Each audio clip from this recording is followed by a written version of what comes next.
አንዳንዶች ወንዞቿን ፏፏቴዎቿንና ልብን የሚመስጠው መልክዓ ምድሯን እያዩ ምድራዊ ገነት ይሏታል።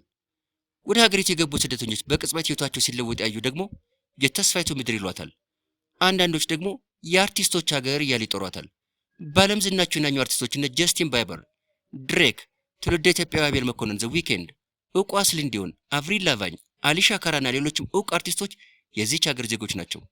ይችን የስደተኞች ወዳጅ የሆነች ሀገርን ኢትዮጵያን ጨምሮ የበርካታ ሀገራት ዜጎች ቪዛዋን ለማግኘት ይራኮቱባታል።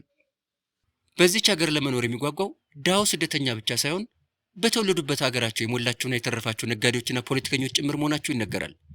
ድሃ ስደተኛው ተቸግረው ነው ብንል እንኳ የሞላቸውና የተረፋቸው ሀብታሞች በዚች ሀገር ለመኖር ለምን ይቋምጣሉ? መልሱን ለሀብታሞቹ ለራሳቸውን ተወውና እንደ ሀገር ግን ይቺ ሀገር ለመኖር በርካታ የሚስቡና የሚያጓጉ ነገሮች አሏት። የመጀመሪያው ስደተኞችን በቀናነት መቀበሏ ነው። ስደተኞችን በቀናነት ተቀብሎ በአጭር ጊዜ ውስጥ የሥራና የመኖሪያ ፈቃድ በመስጠት ረገድ ካናዳን የሚወዳደራት ሀገር እንደሌለ ጥናቶች ይጠቁማሉ። በቅርቡ የካናዳ የስደተኞች ሚኒስትር የሆኑት ማርክ ሚለር ከሲአይሲ ጋዜጣ ጋር ባደረጉት ቃለ ምልልስ ሀገራቸው የገጠማትን የሰው ኃይል ችግር ለመቅረፍ እስከ 2027 ድረስ ወደ 1 ሚሊዮን የሚጠጉ ስደተኞችን ከተለያዩ ሀገራት እንደምትቀበል አስታውቀዋል። ሚኒስትሩ አክለውም ማንኛውም በህጋዊ መንገድ የሚመጣን ስደተኛ ካናዳ እጇን ዘርግታ ለመቀበል ዝግጁ ናት ብለዋል።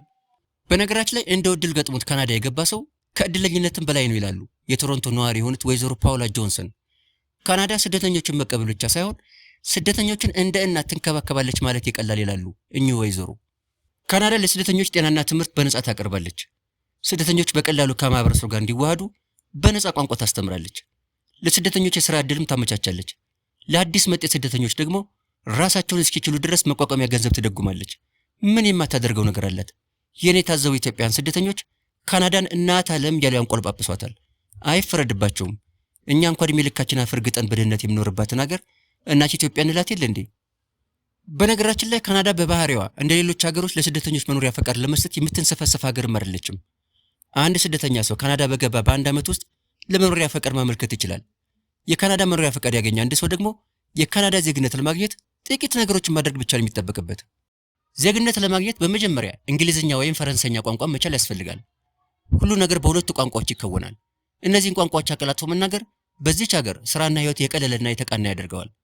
ሌላው ለዜግነት የሚያበቃው ነገር ቢያንስ 3 ዓመት ካናዳ መኖር ነው። መኖር ብቻ ሳይሆን አንድ ሰው ካናዳ በኖርባቸው 3 ዓመታት ውስጥ የሥራ ግብር መክፈሉን ማረጋገጥም አለበት። በተጨማሪ ትንሽ ነበብ አድርጎ የካናዳን ታሪክ ማወቅ ከቻለ በ5 ዓመታት ውስጥ የካናዳ ዜግነትን ማግኘት ይችላል። በአውሮፓ ሀገሮች ግን ይሄ የሚታሰብ አይደለም። እንደ እንግሊዝ በመሳሰሉ ሀገሮች አይደለም ዜግነት ይቅርና የመኖሪያ ፈቃድ ለማግኘት እስከ 15 ዓመት መታሸት ይጠይቃል። ሌላው ድሃም ሆነ ሀብታሙ ካናዳን ለመግባት የሚሟሟተው ካናዳ በኢኮኖሚ ጠንካራና ሀብታም ሀገር በመሆኗ ነው። ካናዳ የሀብታሞቹ የጂ7 አባል ሀገር ስትሆን ኢኮኖሚዋ በዓለም 9ኛው ትልቅ ኢኮኖሚ ነው። ካናዳ እንደ አረብ ሀገራትን በነዳጅ ዘይት የበለጸገች ሀገር ነች። ከሳውዲ አረቢያ፣ ከራሽያና ከአሜሪካ ቀጥላ ነዳጅን ወደ ውጭ በመላክ በአራተኛ ደረጃ ተቀምጣለች። ካናዳ የዓለማችን 75% የማፕል ጁስን በማምረትም አንደኝነቱን ተቆናጣለች። በተለይ ምግብ ዘይት የሚጨመቅበትን የካኖላ ጥሬን ወደ ውጭ በመላክ በኩል የሚወዳደራት ሀገር እንደሌለ ይነገራል። ካናዳ በወርቅና በአልማዝም በእጅጉ የበለጸገች ሀገር ነች። ከዓለማችን 5 ቁንጮ የወርቅ አምራች ሀገራት ውስጥ ትመደባለች። አልማዝ በማምረትም ከዓለም ሀገሮች በ3ኛ ደረጃ ላይ ትገኛለች።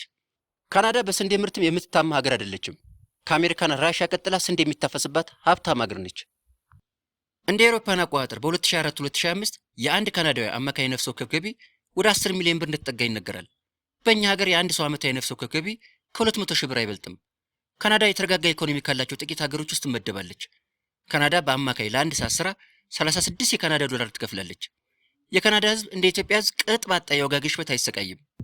በሀገራችን በየቀኑ የምንሰማው ዛሬ ጤፍ ጨመረ፣ ነገ ዳቦ ጨመረ የሚባል የሽብር ወሬ ካናዳ ውስጥ ተረት ተረት ነው። የንግድ ስርዓቱ በአግባቡ የሚመራባት ሀገር ነች። በካናዳ በሱፐር ማርኬቶች ምግብ በሳንቲም ደረጃ በርካሽ ይሸጣል። አንድ ካናዳዊ በነፍስ ወከፍ በዓመት 125 ኪሎ ስጋ ይበላል። 200 ሊትር ወተት በአማካይ በዓመት እንደሚጠጣም ይነገራል። ወተትንማ መቀለጃ ሳይደርጉት ይቀራል። በነገራችን ላይ በ1977 ዓ.ም በሀገራችን በተከሰተው ድርቅ ካናዳ ተዝቆ የማያልቀውን ስንዴዋን በመላክ በርካታ ኢትዮጵያውያንን ከሞት የታደገች የሀገራችን ባለውለታም ናት። ሌላው ካናዳን ለመኖር ተመራጭ ያደረጋት ነገር ለዜጎቿም ብቻም ሳይሆን ለስደተኞችም የሥራ ዕድል በመፍጠር የሚታወቅ ሀገር መሆኗ ነው። በተለይ በቢዝነስና ፋይናንስ፣ በኮምፒውተር ሳይንስ፣ በጤናና ኢንጂነሪንግ የሥራ መስኮች ሥራ በሽ እንደሆነ ይነገራል። የከባድ መኪና ሾፌር፣ የክሬን ሾፌር፣ ኤሌክትሪሻን፣ የብረታ ብረት ሰራተኞችና የጥገና ሰራተኞች በብዛት በሀገሪቱ ይፈልጋሉ። ሌላው ካናዳን ለመኖሪያነት ተመራጭ ያደረጋት ደግሞ ጥራት ያለው ትምህርትና የጤና አገልግሎት ለህዝቧ ተደራሽ ማድረጓ ነው። የካናዳ ከተሞች በፖለቲካ መረጋጋት፣ በጤና አቅርቦት፣ በትምህርት ጥራትና በመሰረተ ልማት ሽፋን የላቀ ደረጃ እንደደረሱ ዘ ኢኮኖሚስት ጋዜጣ በቅርቡ ባደረገው ጥናት አረጋግጧል። I've dreamed of this moment a million times before. You walking toward me, love I can't ignore. The world fades around us, the lights start to dim, and the rest of my life begins with you in it. I see forever in the look in your eyes, a love that's unshaken, a beautiful ride. ካናዳ ጥራት ያለው ትምህርት በመስጠት በዓለም በአራተኛ ደረጃ ትገኛለች። የካናዳ ዩኒቨርሲቲዎች ጥራት ያለው ትምህርት በመስጠት ከዓለማችን ምርጥ 100 ወርልድ ክላስ ዩኒቨርሲቲዎች ውስጥ ተመድበዋል። የካናዳ ዩኒቨርሲቲዎች በኦሎምፒክ የጥራት ደረጃ ከተሰሩ የስፖርት ማዘውተሪያዎች እስከ ግዙፍ የኮንሰርት አዳራሾችና የኪነ ጥበብ ጋለሪዎች እጅግ ሰፊ የመማሪያና የመዝናኛ ዕድሎችን ለተማሪዎቻቸው ያቀርባሉ። በዚህ ምክንያት ጥራት ያለው ትምህርት ፍለጋ ከመላው ዓለም በርካታ ተማሪዎች ወደ ካናዳ ዩኒቨርሲቲዎች ይጎርፋሉ። በዓመት እስከ 1 ሚሊዮን የውጭ ሀገር ተማሪዎች በካናዳ ዩኒቨርሲቲዎች ትምህርታቸውን እንደሚከታተሉ ጥናቶች ይጠቁማሉ። ካናዳ የአፍሪካን ሀገሮች ትምህርት ጥራት ለማሻሻልም በየዓመቱ በርካታ የነጻ ትምህርት ዕድል የምትሰጥ ለጋስ ሀገርም ነች። በየዓመቱ የዓለም ከተሞችን እየገመገመ ለነዋሪዎች ምቹ የሆኑ ከተሞችን ደረጃ የሚያስቀምጠው ዘ ኢኮኖሚስት ጋዜጣ በዘንድሮ ግምገማው ከዓለማችን 10 ምርጥ ከተሞች ውስጥ 3ቱን የካናዳ ከተሞች ቫንኮቨር፣ ካልጋሪና ቶሮንቶን አካቷቸዋል። ከተሞቹ ምርጥ በሆነ የጤና ስርዓትና ጥራት ባላቸው የትምህርት ተቋሞቻቸው የሚታወቁ ሲሆን ለከተሞቹ ስኬትም የመንግስት ፖሊሲዎች ከፍተኛ አስተዋጽኦ እንዳላቸው ካናዳውያን ይናገራሉ።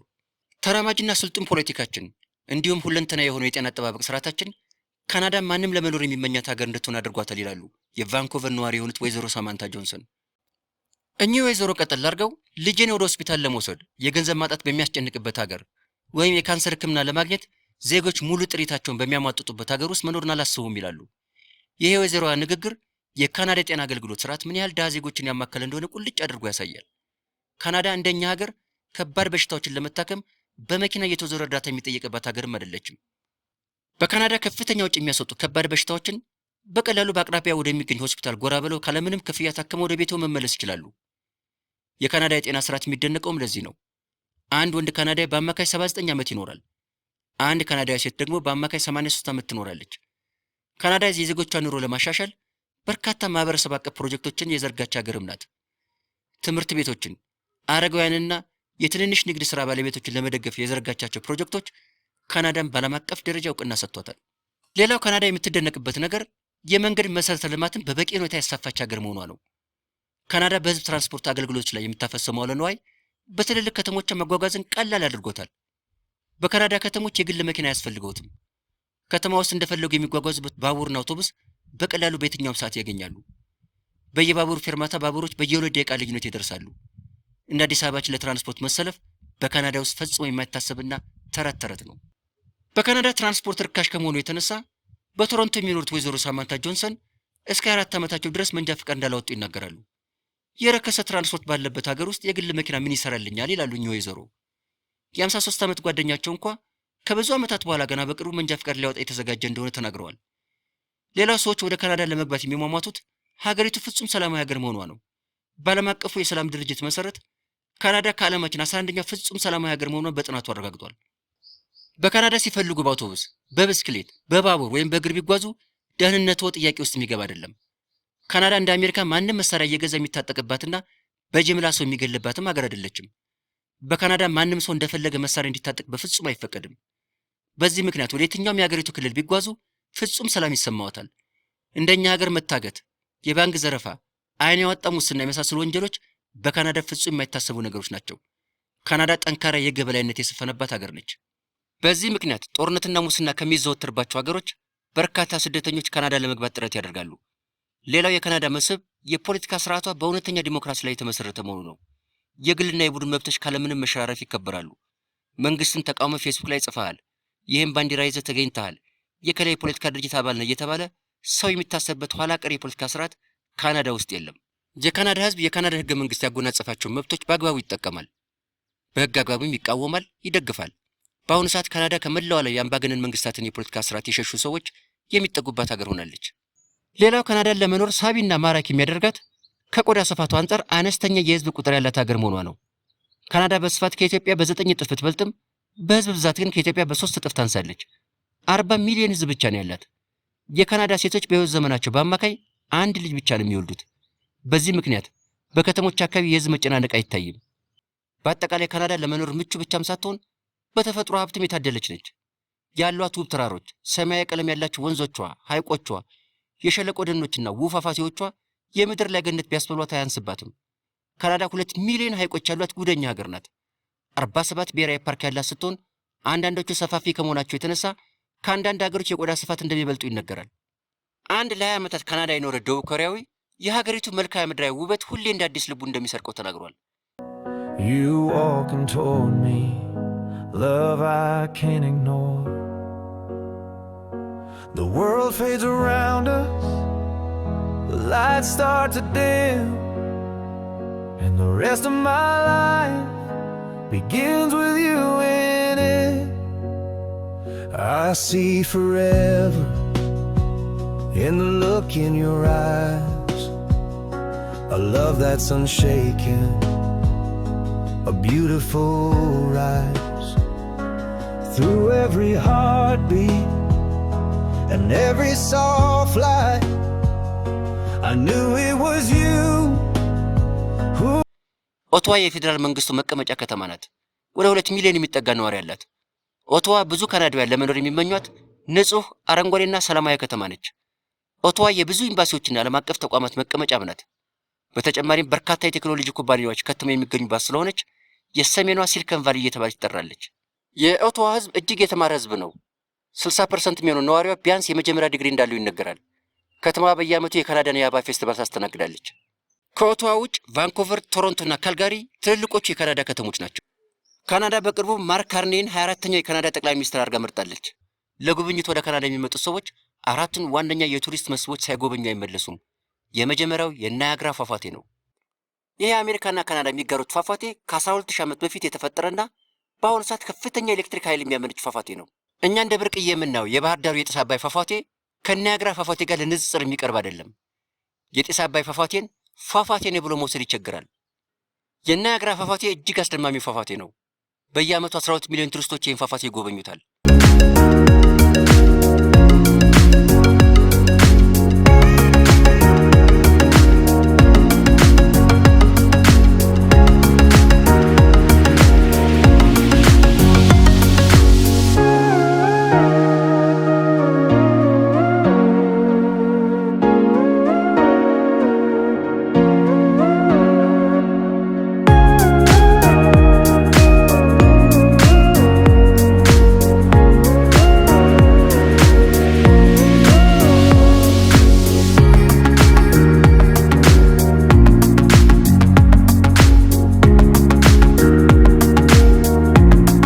ሌላው ቱሪስቶች ለመጎብኘት የሚራኮቱት ቶሮንቶ የሚገኘውን የሴንት ሰገነትን ለማየት ነው። ይሄ የቀሏላ ሰገነት እንደ አውሮፓውያን አቆጣጠር በ1976 የተሰራ ሲሆን ከ554 ሜትር በላይ ሽቅ ወደ ሰማይ ይረዝማል። እዚህ ቀሏላ ሰገነት ላይ ከወጡ በድንገት ጨረቃ ላይ የተገኙ መስሎት ሊደናገሩ ይችላሉ። ሰገነቱ ላይ ሆነው ቁልቁል የቶሮንቶ ከተማን ከጫፍ እስከ ጫፍ መመልከት ይችላሉ።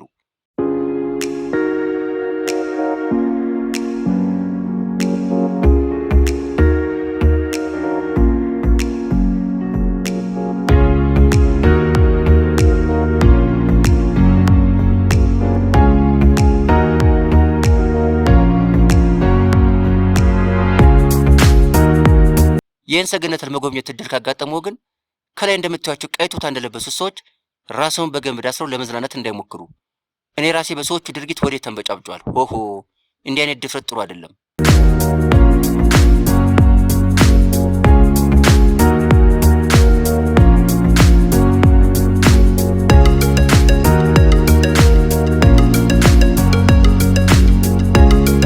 ሌላው ይህን ሰገነት እየጎበኙ የረሃብ ስሜት ቢሰማው አይጨነቁ። ሰገነቱ በካፌና ሬስቶራንት የተሞላ ነው። አረፍ ብለው የቶሮንቶ ከተማን ዙሪያ ገባ እያዩ ምሳውን ማጣጣም ይችላሉ። እንግዲህ የቻናሌ ተከታታዮች እድል ገጥሟችሁ ወደ ካናዳ ብቅ ካላችሁ የባይታወር ስሜት ይሰማናል ብላችሁ እንዳታስቡ። በምትሄዱበት ቦታ ሁሉ ኢትዮጵያውያንና ኤርትራውያን ሞልተዋል። መታወቅ ብቻ ነው የሚጠበቅባችሁ። ወደ ኢትዮጵያውያን ሬስቶራንቶች ብቅ ካላችሁማ ኢትዮጵያ ያላችሁ እስኪመስላችሁ ድረስ ሀገርኛውን ጨፍራችሁ ፏ ብትን ብላችሁ ትመለሳላችሁ። ከካናዳውያን ጋር መተዋወቅም ጥሩ ነው። ካናዳውያን እጅግ ትሁትና በቀላሉ ሰው ጋር የሚግባቡ ናቸው። ጠጋ ብላችሁ ሄሎ ብትሏቸው ጥሩ ምላሽ ታገኛላችሁ። ነገር ግን አንድ ኢትዮጵያዊ ከካናዳውያን ጋር ሲኖር መጠንቀቅ አለበት። ከካናዳውያን ጋር ከተቀጣጠሩ ሰዓት ያክብሩ። በንግግሩ እባክዎ፣ እባክሽ፣ ሶሪ የሚሉ የትህትና ቃላቶችን ይጠቀሙ። አንድን ካናዳዊ ምንም ቢግባቡት እዚህ ኢትዮጵያ ውስጥ እንደለመዱት ካለቀጠሮ ቤቱ ዘው ብሎ እንዳይገቡ። ፍጹም ነውር ነው። የሰውን ብቻውን የመሆን መብቱን ወይም ፕራይቬሲውን ያክብሩ። ሌላው ሊጠነቀቁ የሚገባው ነገር ፍቅረኛ ለማየት ሰዎች ጋር ሲተዋወቁ ፈጥኖ ስለሚተዋወቁ ሰው ወርሃዊ ደሞዝ፣ ስለ ሃይማኖትና ስለ ፖለቲካ አመለካከቱ እንዳይጠይቁ። ከፍቅረኛዋ ጋር ግንኙነቷ እስኪጠናከር ድረስ እንደዚህ አይነት ርዕሶችን ማንሳት ካናዳውያን አይወዱም። የቻናሌ ተከታታዮች ስለ ካናዳ ትንሽም ቢሆን ግንዛቤ ያገኛችሁ ይመስለኛል። ጊዜያችሁን ሰውታችሁ ቪዲዮን ስላያችሁ ምስጋና የላቀ ነው። በሌላ ፕሮግራም እስካገኛችሁ ድረስ ፈጣሪ ከእናንተ ጋር ይሁን።